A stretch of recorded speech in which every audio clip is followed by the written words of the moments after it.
Hello மக்களே, இன்றைக்கி நம்ம என்ன பண்ண பார்க்க போகிறோம் அப்படின்னா நம்மளோட கருவேப்பிலை சட்னி தான். ஸோ அதுக்கு வந்து ஃபஸ்ட்டு கருவேப்பிலை, கொத்தமல்லி, பச்சை மிளகாய், உப்பு, கொஞ்சம் நான் வந்து புளி கூட எடுத்திருக்கேன்.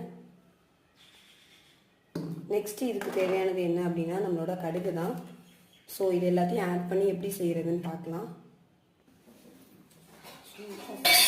ஆட் பண்ணிக்கலாம். நெக்ஸ்ட்டு கருவேப்பிலையும் ஆட் பண்ணிப்போம். அதுக்கப்புறம் பச்சை மிளகா, உப்பு எல்லாத்தையும் சேர்த்து ஆட் பண்ணிக்க வேண்டியதான்.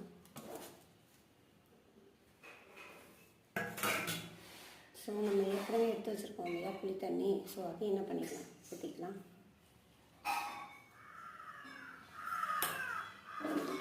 ஸோ இதை ஃபஸ்ட்டு அரைச்சி எடுத்துகிட்டு வந்துடலாம்.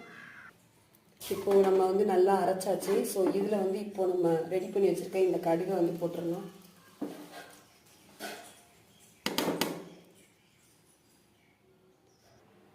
ஊற்றியாச்சு. இப்போ போயிட்டு இதை நல்லா வந்து அரைச்சி எடுத்துகிட்டு வந்துடலாம்.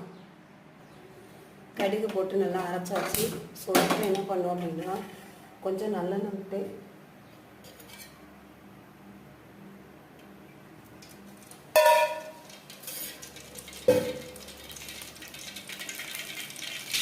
நம்ம அரைச்சி வச்சிருக்க துவையில் அதை ஊற்றிட வேண்டியதான்.